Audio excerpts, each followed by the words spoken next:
There you go. Let's open this up. Dr. Ranganathan, what do you make of this? Rahul, look, I'm not surprised by the Pakistani minister's bigoted remarks. I mean, everything the Pakistanis ever say is steeped in religion. It was a nation created because of it.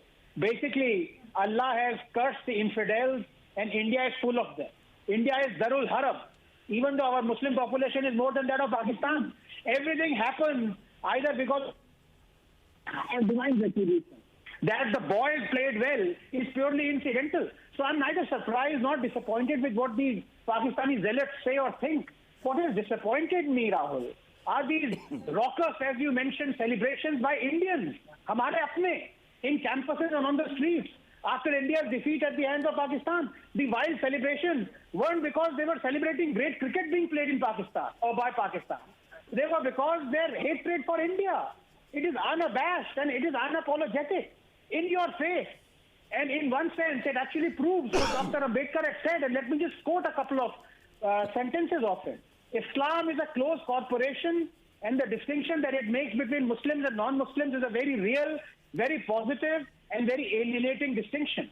The brotherhood of Islam is not the universal brotherhood of man. It is the brotherhood of Muslims and Muslims only. There is fraternity, but its benefit is confined to those within that corporation. For those who are outside it, there is nothing but contempt and enmity. Now, finally, I'd like to say, for those doofers who actually passed remarks, terrible remarks against our beloved Muhammad Shami, the point is that possibly to hide this kind of perfidy by some people who were celebrating with firecrackers the win of Pakistan, you are forgetting 1 billion Indians, both Hindus, Muslims, and all religious denominations, including atheists like me, stand behind Shami. But people are selectively highlighting only 5 or 10 trolls, in fact, who are condemning Shami. In fact, I haven't seen a single tweet of some anonymous troll or whoever who's condemning it. So maybe you remember during those Bangalore riots that resulted from blasphemy, within 5 minutes, there were all this narrative of, Muslims having a ringing around a temple, saving a temple by, having a ring of hands around it to save this. So this is all play of narratives. What is important is we must realize that, as you said, this is just a game. And I appreciated what Kohli said at the end, or did at the end, and so did Dhoni. I mean, let's play it like a game. It's not a war minus bullet. Then what do you make of this? Good evening, Rahul. As expected, the case is, as they say, getting curiouser and curious. I mean, the statements by Mr. Shah. And basically, as I see it, and I see it again, Rahul, this is my caveat as a layman because there are erudite lawyers on this panel. There are 4 points on this particular issue, and let me go through them one by one very briefly. Number one, regarding the payoff claim by Mr. Prabhakar Shahil, a witness in the case. Now, the NCB is saying that Mr. Shahil has turned hostile. Really?